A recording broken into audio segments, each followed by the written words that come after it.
we've talked a lot about opportunities and challenges today, and I think the panelists are guarded optimists, and I think that's a good way to frame it. We had, as I think many of you know, we had President Martelli here, I guess about 10 days ago now, and I was particularly impressed with him and his team, and I think that they understand the challenges of trying to create jobs and also trying to meet some of the social deficits that are in Haiti. And I know that President Moreno of the IDB was talking recently about the importance of having 6% growth, and that it was possible to have 6% growth in Haiti, and that that's what needed to happen.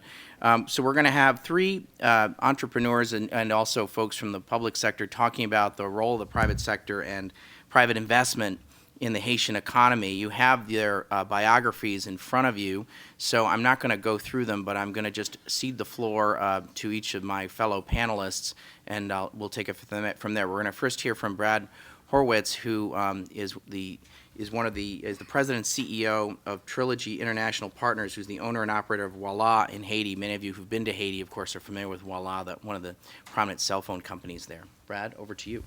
Terrific. Yeah. Okay, so what, the arrows? Yeah. Is that how this works? Well, terrific. Well, thank you. Thanks, Dan, and thank you for being here today. A quick word about who we are, because I'm pretty sure nobody has ever heard of Trilogy. We're a private company. My partners and I have really only done one thing in our entire career, and that's we've been involved in the wireless business.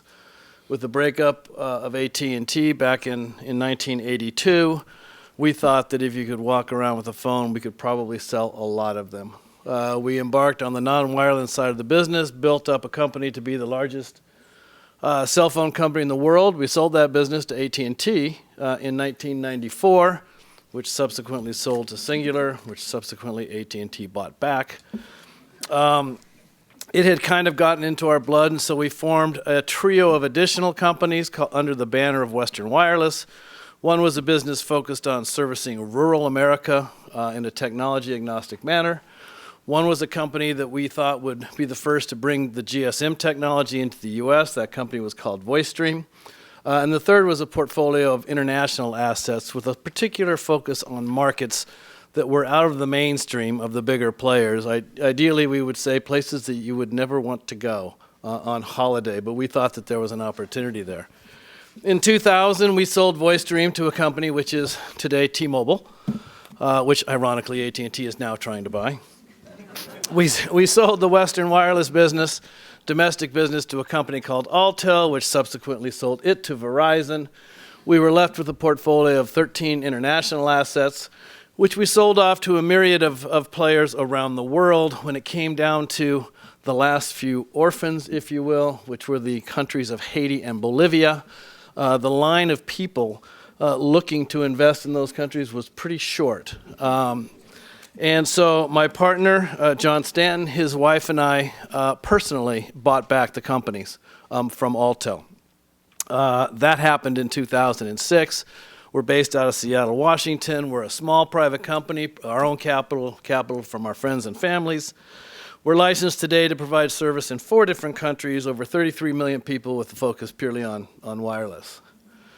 When it comes to Haiti, we have been there 12 years as an operating company, but actually 14 years as a company being there. We didn't start out or plan to be the largest U.S. investor in the country, but we are today. Currently, we have over 1.2 million customers, over 540 employees, over 20,000 indirectly Haitians are employed or earn their living through the marketing of our products and services. A hallmark of our company, and one of the real reasons that my partner and I bought the business back, was the unique opportunity that we saw that you could do well in business by doing good. Our CSR activities have always been a hallmark of the company. We've always felt, going back to the early days, that giving back to the communities that you serve is a smart thing to do and a good thing to do, and never did we see the opportunity to put that into play than we did in Haiti. We were humbled and extremely honored to win the ACE Award from Secretary Clinton. which is the award for corporate excellence, completely due to our work in Haiti. And that we also had, in effect, legitimized the Voil Foundation. We had it by name before as the vehicle and country that would be the vehicle with which we'd fund these initiatives. After the earthquake, my partner and I decided to make this a legitimate 501c corporation. My partner funded the company with over $1 million. We committed over $3 million in products and services, made a handful of calls to friends and family, and actually turned the foundation into a multi-million-dollar foundation that continues to support the various projects and the needs, of the country.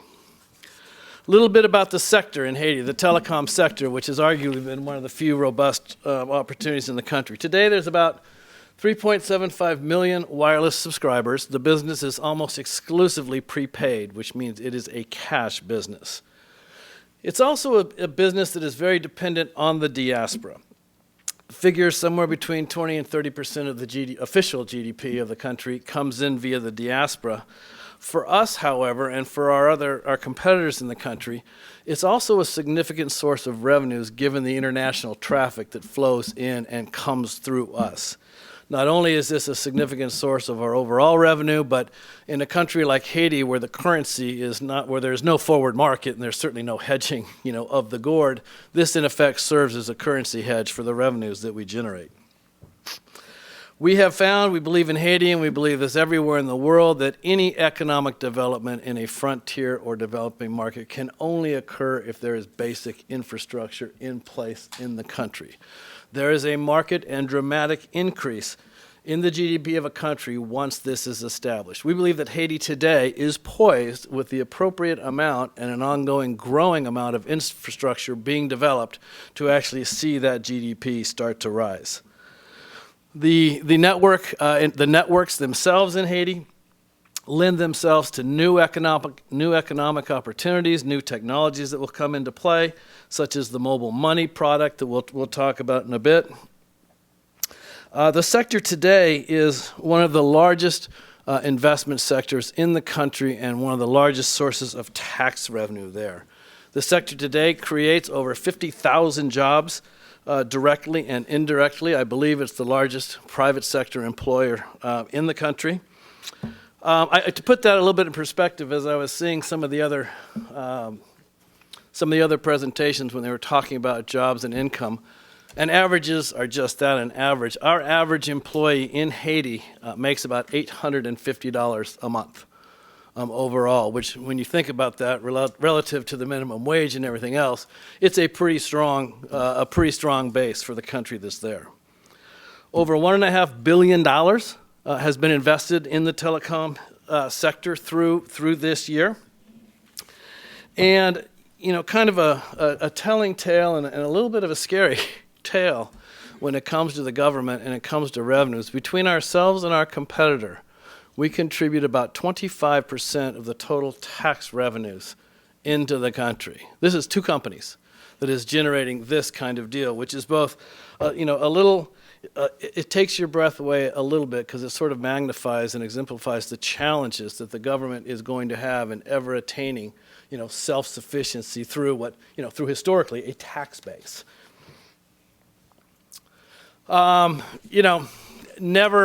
Never has the role of wireless been more pronounced or more important than with what happened, at the earthquake, a little over a year ago.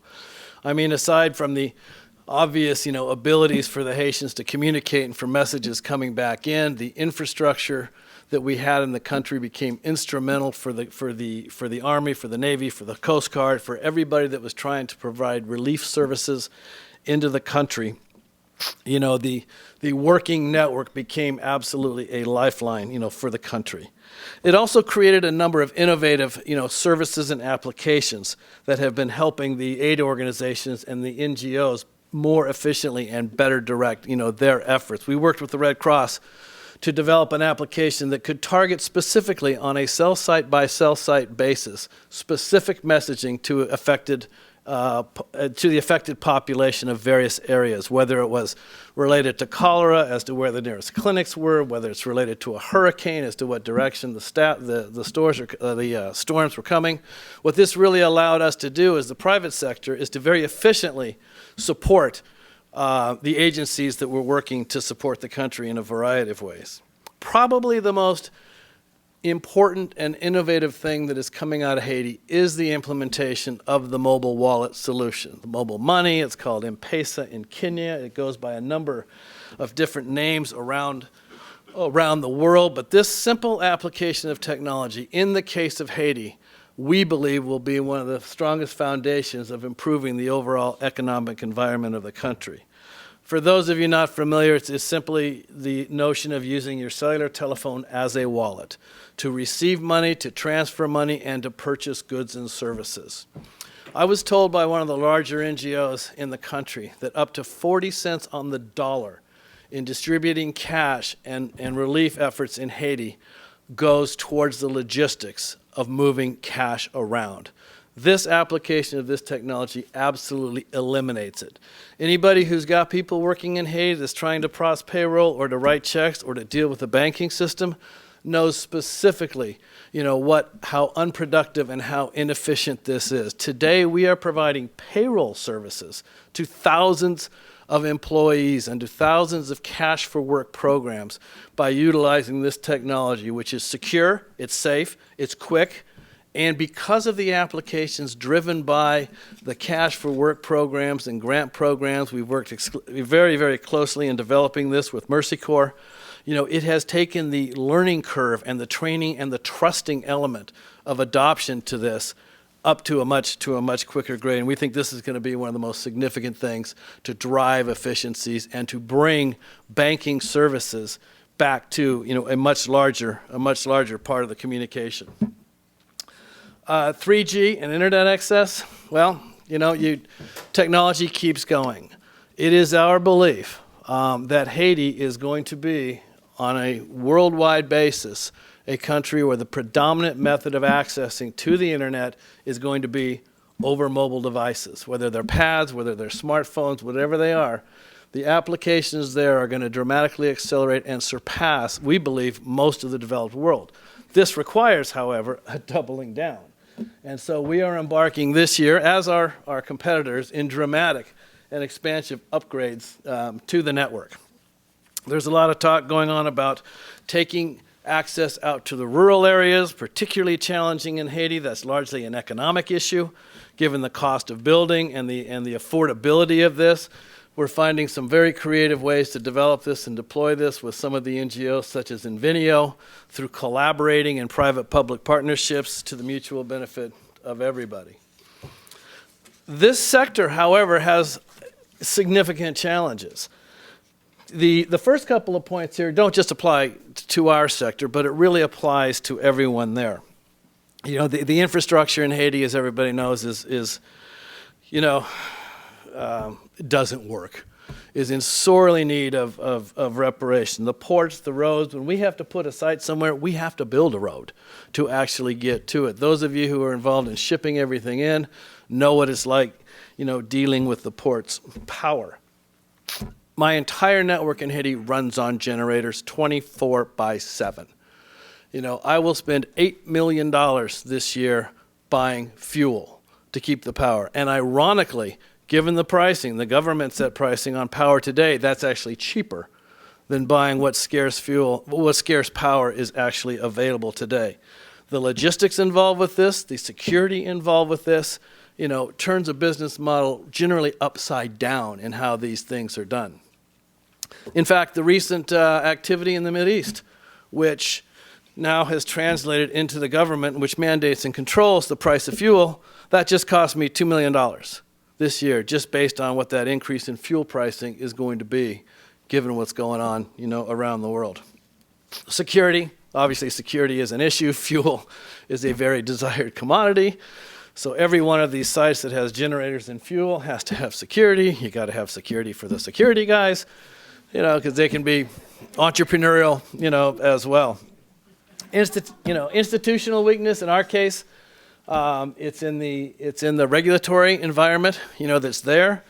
There's a lack of sort of global expertise in how to manage this sector. It's been mismanaged in the past. The historical natural resources of a government, of a country, as it relates to spectrum, needs to be appropriately and sufficiently allocated. That's always been a challenge there. There's a lack of due process, obviously transparency issues, courts. As a practical matter, there are no courts. The notion of contract sanctity and all that are sort of interesting ideas as it stands today. These challenges, again, go beyond just my sector. Conflicts of interest, well, the previous government, prior to the earthquake, privatized the telephone company, but maintained a significant stake in it. And so you've got this bizarre situation where the government is now a competitor and managing the regulatory body of the telecom sector in Haiti. That's just like a bad idea on so many levels, that needs to be addressed. Taxation, we are a successful company in Haiti. Our competitors are a successful company, and so we are often and consistently the target of new ways of generating revenue, for the country. If you go back to my earlier bullet point on the slide, where we're already producing 28% of the tax revenues for the government, it's like, how many times can you squeeze this goose, before you come up empty? Specific obstacles to us relates to technology, relates to, access to the internet. There is no viable undersea cable service that there's today. There is one that's owned by the Bahamians and the government, but commercially it's basically unrealistic and unavailable. Fraud is an enormous issue in Haiti, in my world, in my sector, with telephony, with coming in, with gray routes, gray market. Technology, to a large degree, facilitates that. Anyone with a computer in Haiti and access to the internet certainly bypasses, traditional long distance and calling routes. Can't stop technology going in, but the illegal marketing and the lack of enforcement capabilities within the government is one of the things that constantly pounds at us as part of being there. In spite of this, we continue to invest in the country. We'll continue to bring new technologies into the business. We'll continue, to support the new government and do everything that we can to bring additional investment into the country. Everyone who reasonably could have a phone today in Haiti has one. The thing that nobody sort of really understands, of the almost 4 million customers in Haiti today, half of those customers spend about $1.50 a month. Given the challenges with security, power, and logistics in that country, that network costs about $3 a subscriber a month. And so what that really tells you is that a very small percentage of the population in Haiti is contributing a very disproportionate amount of the revenue, and it's also a business, just as the business developed in the U.S., that is being, in effect, subsidized by the international traffic, that's coming in. Beyond this, the fixes that need to happen, I think everyone has been talking about them, but in terms of regulation and subsidies that have been in place, I think the new government needs to focus on bringing some of those elements to put some certainty back into the cost structures of the business. You've heard talk about the new industrial park up in the north, a very comprehensive project that we're pretty excited about. We're trying to get engaged and involved in that. It's a project that also demonstrates the need for dramatic coordination amongst groups that need to be there.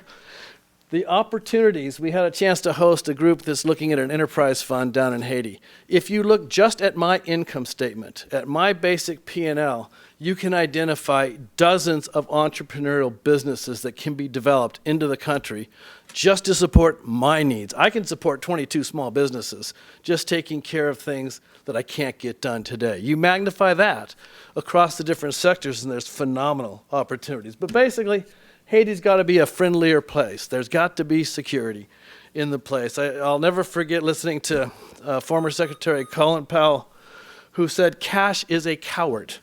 It is only going to go places where it feels safe. And the government needs to make investors and to make money feel safe through through bilateral investments agreements, by putting a court system back into place, by giving investors some basic confidences that they have a reasonable chance of security, for their money. Every challenge that we see in Haiti is fixable today with some sound policy, a solid game plan, private sector participation in this, and a government that is beholden only to the people of Haiti. Thank you.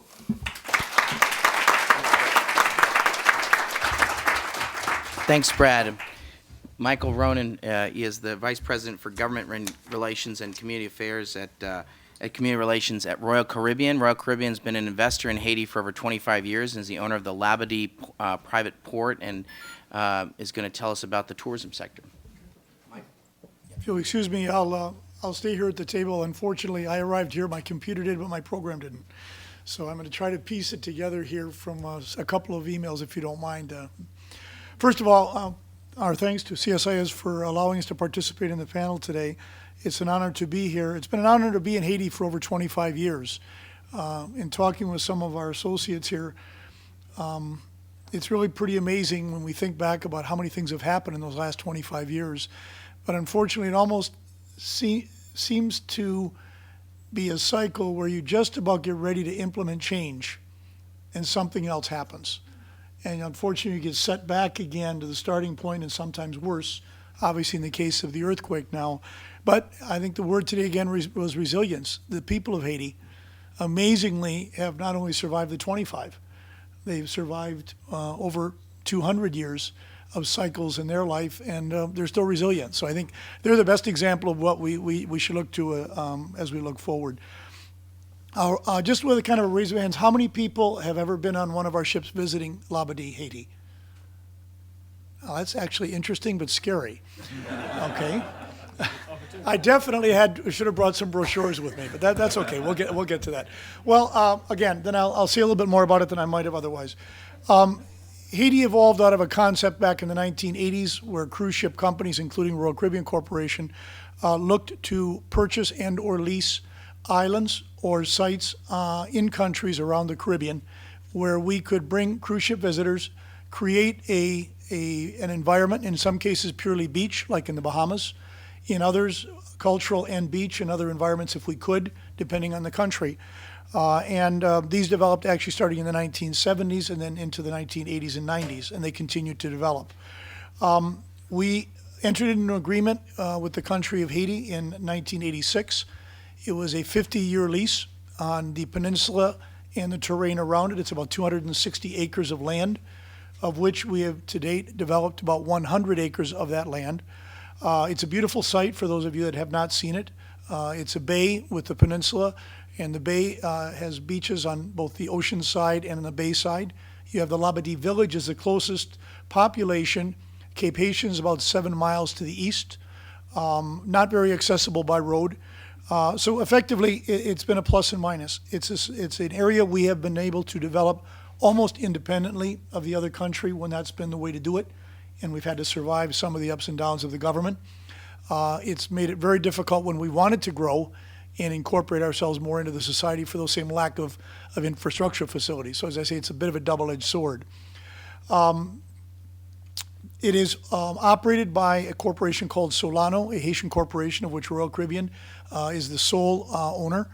And we have a team on the ground there. The president of Solano is Maurice Kadar, who has been with us for many years. Maurice was previously Minister of Tourism for Haiti. I forget the exact period, and I apologize. It was, I think, about 15 years ago. And what it is, it's a location where we have been able to develop a site where the cruise ship arrives for a day.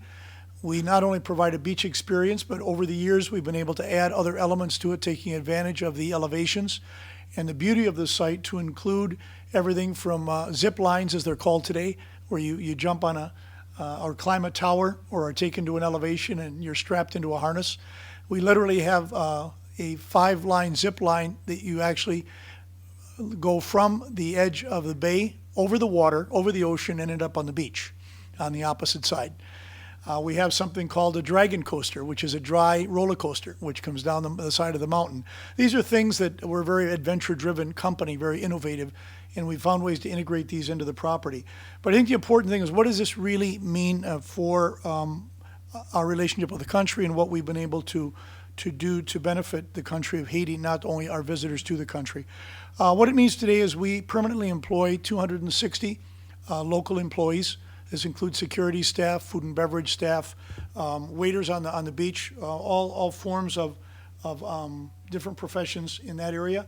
These can lead to jobs on board our cruise ships if the staff show themselves qualified over time, because we see their customer relation skills and their ability to deal with our guests reach a point where we can move them on board our vessel if they choose to. Some of them have been with us for those 25 years on board the ships and continue to become professionals on board our vessels in significantly higher capacities on board. We basically are self-contained. We run 24/7 generators and water recycling process. And we basically do have housing for 50 people on the site, which includes security and a limited number of expats, mostly in the supervisory capacities and technical areas to maintain the physical plant and the management part of the process, even though we have brought management up through the ranks on the Haitian side and will continue to do so as we move forward. The site also, very importantly, includes significant areas for arts and crafts shopping, and I'll lead into this in another element as far as where it's going in the future. We presently have areas for 200 vendors at a time. There's a pool of 600 handicraft vendors that have been certified by Royal Caribbean, and we rotate them through the site, 200 at a time, on a regular rotation basis.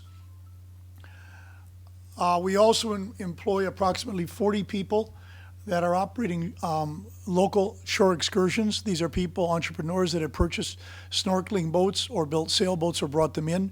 They have been able, we've supported them financially so that they can assure that the quality is to international standards. And then they take over and completely, wholly own those operations. And we basically pre-sell those products. And then the guests go on those excursions when they get to Labadee. And that, again, the revenue stream is totally in the hands then of the local entrepreneur. We also have 6 troops of troubadours, local musicians, and performing young men and women who are part of our entertainment program every time that we have a vessel arriving in Labadee. As far as our overall investment in the site, over the 25-year term to date, we have invested approximately $55 million. And the largest portion of that was in 2008-9. We agreed with the Haitian government that to be able to receive our largest cruise ships, which are the Oasis and Allure class that carry 6,000 passengers per voyage, we needed to start docking the ships in Labadee as opposed to bringing them off in smaller landing craft, or tenders as they are called, which is what we had done traditionally. So we made a $22 million investment in the pier. An additional $20 million was invested on land to improve the site for the larger volume of passengers, including food and beverage facilities, the shopping areas, and other areas of support. And the interesting part about that is that the result of that is that we also entered into one of the first private-public partnerships with the Haitian government, in which they basically become 81% owner of that docking facility over time, and Royal Caribbean retaining 19% of that ownership. We did, as a part of the agreement, extend with 2 extensions on our present agreement, which, all going well, will take us out to the year 2050 as far as our leaseholding in Labadee. The other part of it, and then I'll get into the future, and I'm trying to move this as expeditiously as I can. Basically, a very important part of our activities in Haiti have always been the CSR activities well before the hurricanes and the earthquake, of course.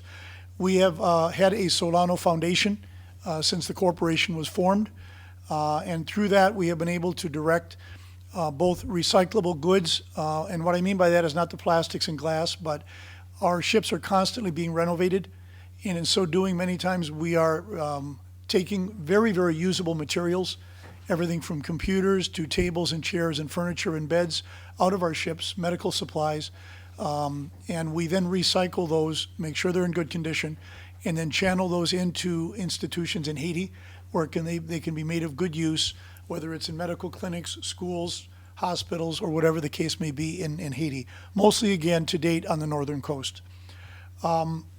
We've also had a special project with USAID and FOCAL and invested $350,000 constructing a water system to deliver clean water into Labadee Village, which is right across the bay from the actual facility that we operate. When the earthquake took place, clearly for all of us it was a huge shock, no pun intended, of course. But a couple of things happened. We corporately knew immediately that the role we could best play was to continue to call at Haiti with our cruise ships and not pull out of Haiti and effectively pull out the only real active revenue generating activities in the country at a time when they most needed it. We took the criticism for it. We were blasted pretty hard at first in the press, and some pictures came up with obviously people laying on a beach and 100 miles away were devastated buildings. Those are the facts. We couldn't change those. But I think over a very short period of time, fortunately, people came around and realized it was the right thing to do. We were supported from the very beginning by the Clinton Foundation. They came down and visited the site, and we all realized that by continuing to bring revenue into the country, revenue which is pumped into the economy, keep people employed, we brought economic activity to the northern coast, which was almost completely forgotten about initially because logically the attention was on the south coast where it was needed. We also were able to use our vessels to bring in supplies. We opened our vessels up to shipping of pallets of merchandise to the global community, and with PADF, with Food for the Poor and others, we were able to, on every one of our vessels, bring in as many as 200 to 300 pallets of supplies into Labadee and then coordinate their transfer to the needed locations around the island or around the country. So again, we believe at that time it worked out some difficult moments, but it went very well.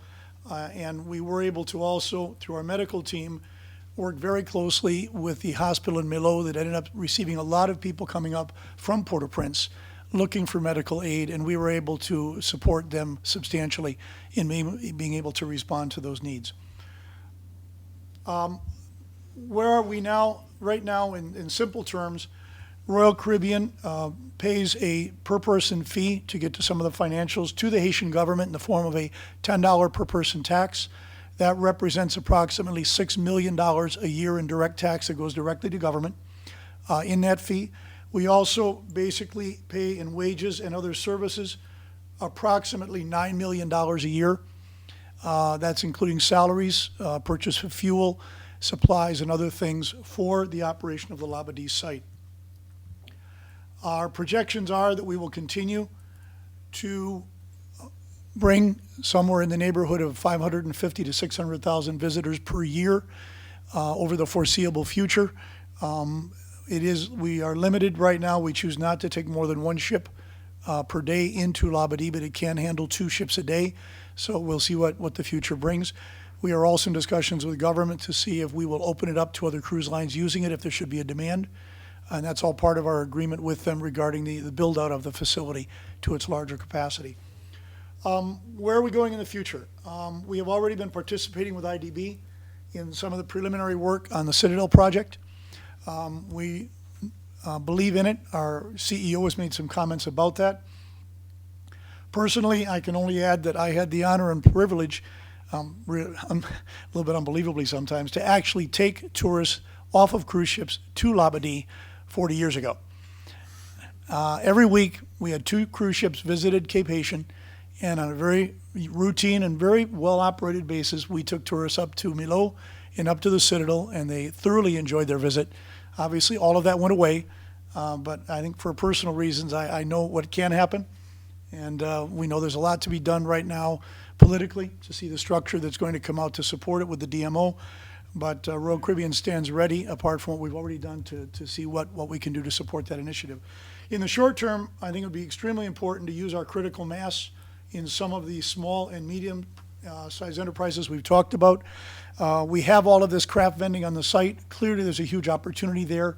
If we can link with the right industries to create some new art, some valued art and work and crafts in Haiti, not the repetitive materials that we may be seeing today that are coming out of the enterprises, and really be able to project that to a global market. Our guests are very international, and believe me, anything that we can sell there and really raise the level of recognition and pride over those articles. We'll have an international projection immediately. We are obviously marketed all over the world as the global company that we are, and for us it would be just one other way that we would be able to support what has been a very long-standing and good relationship with the country of Haiti. And having said that, I'm just going to kind of wrap up with that. Just one last comment. I did overlook, and I apologize. We raised about $5 million between donations and corporate matching for Haiti right after the earthquake. One of those, one of the projects, our chairman said that he definitely wanted, is he wanted to make sure we got involved in education. We tried to partner with a number of institutions to get a school open by October. As we all know, that's frustrating to do things on a short agenda, short schedule. Richard's a bit impatient, our chairman, so he basically said, just get it done. The school opened on October 23rd. We are presently housing 200 students at the complex just outside of Labadie Village, and we're very happy that we were able to put the school into place. We still stand ready to work with other NGOs and private companies. We believe we've got a model around the way that school has been built and structured. We'd be happy to share that model and see if we can maybe reach out and build some other schools like it in other parts of Haiti. Thank you very much for the opportunity of being here, and we'll look forward to the opportunity if we have a Q&A session. Thank you. I would only add that when you go to Labadie, subtly disguised as a palm tree is a cell site providing cellular service to all of your passengers. I'm going to cede the floor now to Agustin Aguerre, who's the country manager for the Haiti crisis response team at the Inter-American Development Bank. IDB has been the lead agency on the Haiti response, so I think we're going to be very interested to hear Augustin's presentation. Thank you. And this final session was supposed to be actually 3 big global corporations working in Haiti: Trilogy, Voil, Royal Caribbean, and CSIS. CSIS is a Korean leading garment firm, soon to be the anchor tenant of the industrial park in the north. So I'm Chairman Kim couldn't come, so I was called in the last minute to make a presentation. As you can see, I'm not Chairman Kim, so I'll try to present the industrial park project from the providers of the infrastructure perspective, and Chairman Kim in a next opportunity will surely talk about the garment business itself. I wanted to talk about the development program in the north in a more broad perspective rather than focusing exclusively in the industrial park. Maybe due to the lack of time, I should focus more on the industrial park. But one of the objectives of the government is to promote decentralization. That's part of their constitution. That's part of their obvious needs. And soon after the earthquake, it soon became obvious that the best thing to do to invest in Port-au-Prince was to invest outside of Port-au-Prince. And that's also a need in economic terms right now, and that's one of the new government's objectives. The northern region is also one of the poorest in the country, which is a lot to say. And there are sound business opportunities there for many reasons: logistical reasons, manpower reasons. The Dominican border is closed. The land titling is not as dramatic issue as it's in other places. So let me talk about what this Northern Development Program looks like. And there are 3 big opportunities. There are 3 big sectors which are prioritized: agriculture, tourism, and industry, especially the garment industry. The whole of this program adds up to about $1.1 billion in investment. About a little bit more than 45% of that is already secured by funds committed by the bank, by the government of the US, by Spain, by the European Union. The rest is private, and the rest is yet to be obtained. But there's a big donor coordination between all of the actors, and coordination has become a sort of a hollow concept. And there's integration. I think that we're all working under a single program, providing funds to a single program, and the work we are doing together with the government of the US is just amazing and a big learning experience. And the government of Haiti in many of its institutions is deeply involved there. What's this $1.1 billion investment? 125 of those are the public side, the public investment for private sector development, and Julie Katzmann spoke throughout during lunch about this social investment fund and the different windows, so I won't get into there. But that we think that's leads to the creation or revitalization of the middle class, I think one of the biggest challenges in Haiti today. The rest, infrastructure, and we've divided infrastructure into the general transversal infrastructure covering most sectors. The basic infrastructure like housing, ports, roads, power. And then we have the specific infrastructure for the specific sectors, the irrigation for the agriculture, the heritage revitalization for the tourist, and the industrial park, for example, for the garment industry. So let me get into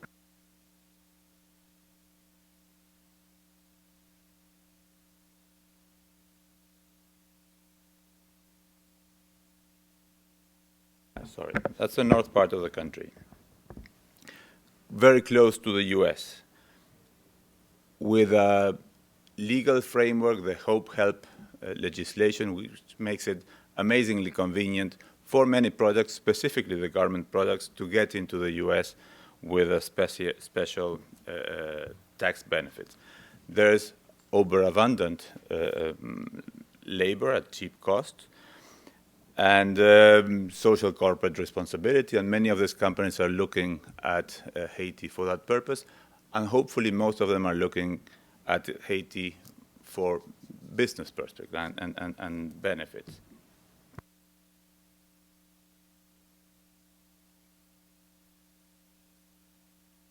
That's the more specific area which we are looking at. It's east of Cap Haitien, a place called close to Caracol and the Bay of Caracol. Beautiful place, by the way. And if you look at the more specific map, that's what the park will look like, and that's where we are working in right now.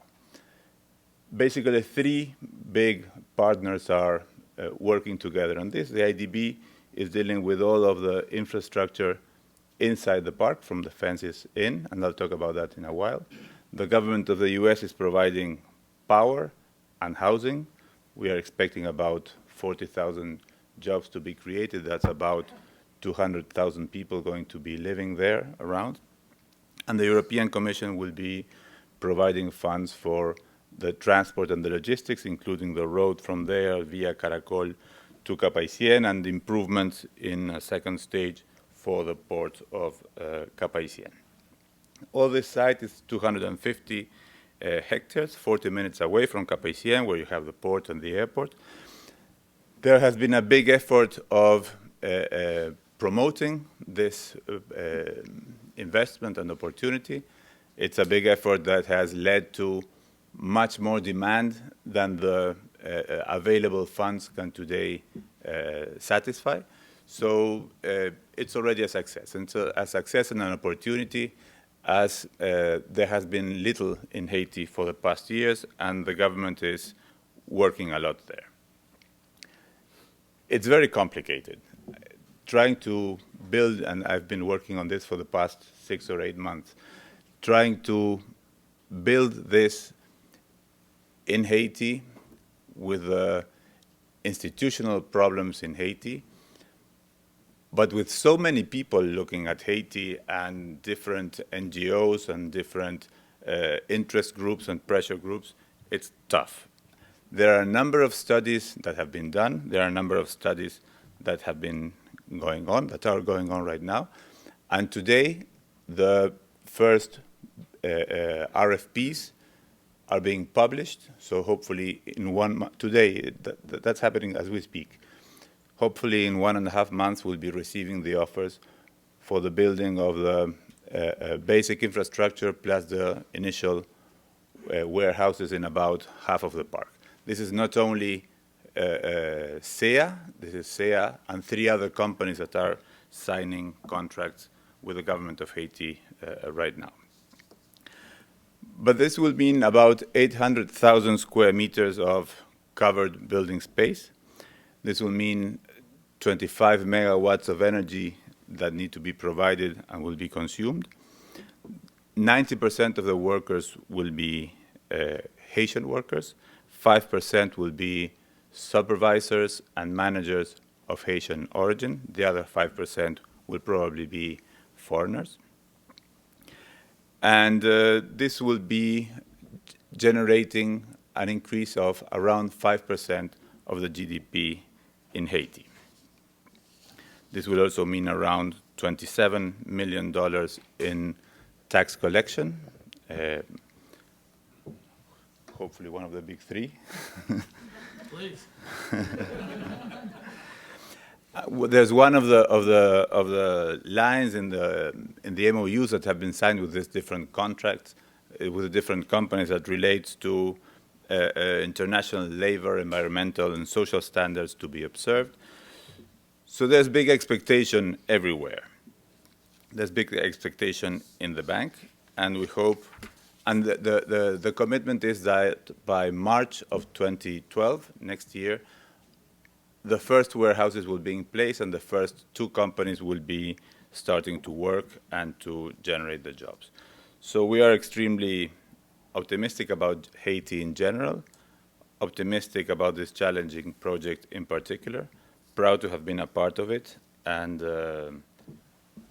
still lots of work to be done. So thank you very much, and hopefully next time we come here, we will be showing photographs instead of drawings and people working instead of promises. Thank you. Thank you very much. Okay, I'm going to collect 3 questions because I think our time is short and you've been extraordinarily patient. I'm going to give the first question to the gentleman in the front row. I know we have some microphones up here. If there's a gentleman up here in the front row that I'd like to hear from first. And then I know there's a woman in the back. And if I could get a third one, and we'll group them together. Okay, and the gentleman there. Okay, so we're going to start here. Just a comment. If you'd introduce yourself. If everyone could each introduce themselves. My name is Kessner Voil. I'm an economist, Haitian economist. In fact, by starting, you said that Haiti got to grow by 6% GDP. And we think it's too low. Because for the last 50 years, we get like negative growth, economic growth in the country. And on the demographic front, we're growing by more than 2%. So we should go to more than 10% growth in Haiti to be able to catch up. And as the government put it, the United Nations in 2010, March 2010, after the earthquake, they want to have an emerging country. That means $50 billion of GDP and more than $55,000 GDP per capita. So it will be very important. But let's get some numbers to be quick. We got 60,000 jobs in the public sector. And Mr. Martelly came here in this building saying he wants to create jobs. He won't be able to do it at the public sector. So he has no choice. And this morning we were talking about how to change the trend from assistance. Keep it brief, please. Sure. To private investment. And I think Brad and Michael has just said it, the transaction costs are too high in Haiti. So if you can decrease the transaction cost, that's the best way to create jobs. And I will finish by just saying on the last competitiveness report that they made on Haiti, that's the sectors, tourism, agriculture, construction, ICTs, manufacture, garment. And if you get the platform, electricity and telecoms, you can get more than 1 million jobs doing so by having less transaction costs by the government to create the environment, the business environment for that. That's my comment on what you've been saying. Thank you. The lady in the back, please. Gabriel with Haiti Green Project. With the cost, the rising cost of fuel, I am wondering if you gentlemen are not thinking of using solar energy or wind energy to offset the cost, even in the case of Voila with their cell tower, if they're thinking of using solar energy or wind energy.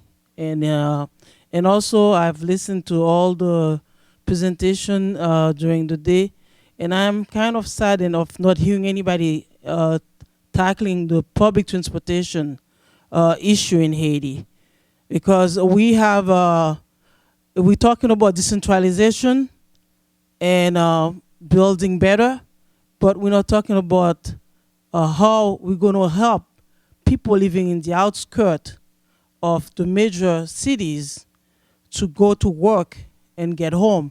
If we cannot attract a certain investment in the public transportation, however we want to do it, even by having railroad buses, the people are just going to go back living closer to the wherever they can work.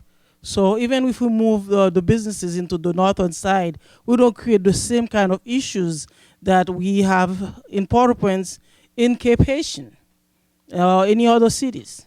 Thank you very much. The third comment or question, if you'd identify yourself too. Thanks. Daniel O'Neill from the Pan American Development Foundation. My question was about the development up in the north. We're all very excited about this coming in. It's clearly a sign of the new Haiti.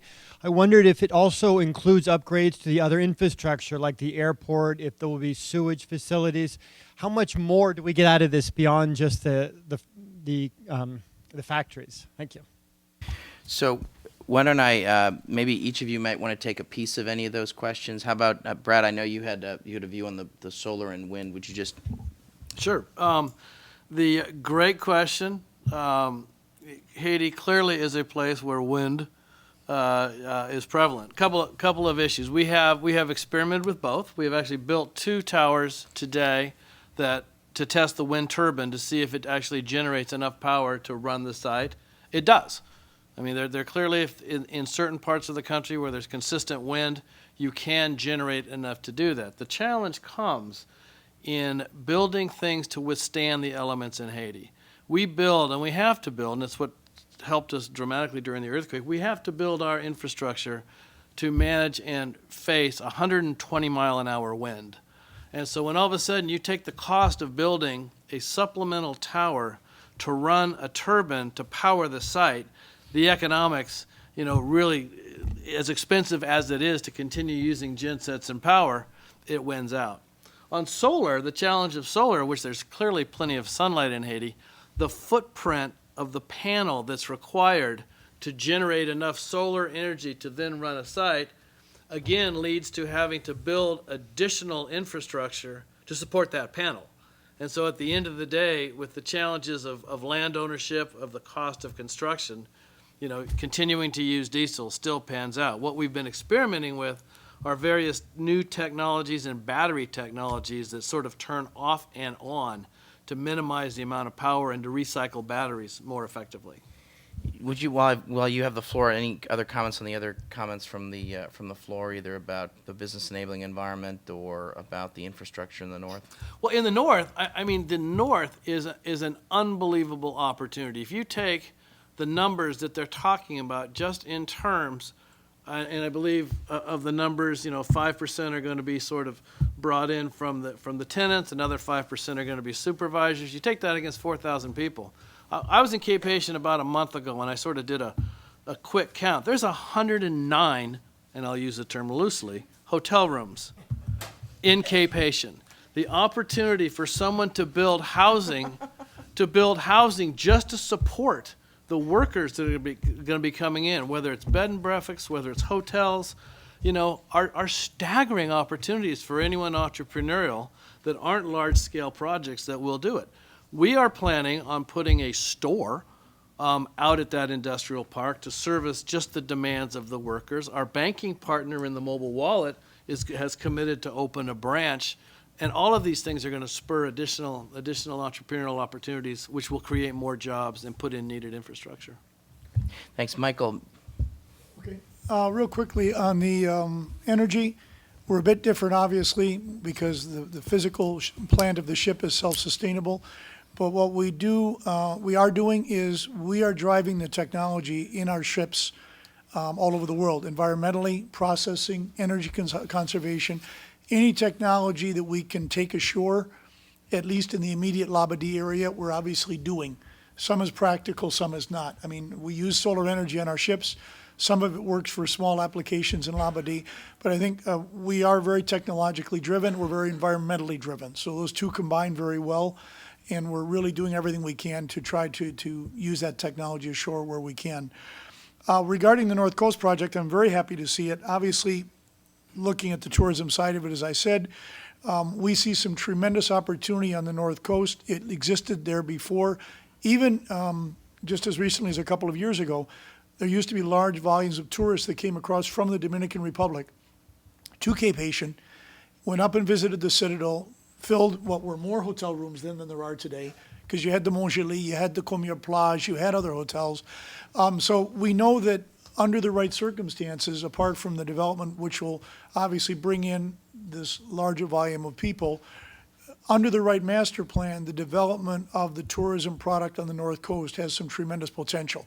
Not just to bring people directly into Haiti, but to bring people in from the Dominican Republic, where you're already getting over 3 million visitors a year, plus the cruise ship side that we could augment from. So we see there's a role that tourism can play in a structured master plan program to really look at all the attributes and begin to build in the infrastructure to support it. Thanks. Agustin. Briefly regarding the first question, energy and solar panels. We look at this from the public side and the public policy side. Energy in Haiti is a major challenge. It's a major complication, and it stems from, I would say, 3 different pillars. First, the need for additional generation capacity, which is the easy part of the equation. You need to invest wisely. Solar panels might be one of the solutions. Then you have another huge problem in the public utility, the way EDH is running, the regulation of the sector, big problem. Then the third one is I would say, the general culture of non-payment. EDH produces very little energy for a few hours a day, for only a small percentage of the population, and still they only get under 30% of the energy. They recover the cost for only 30% of the energy they put into the net. Unsustainable. Okay, so every addition, and this generates a deficit of around $150 million a year, which is generously covered by the governments of the US and of Venezuela.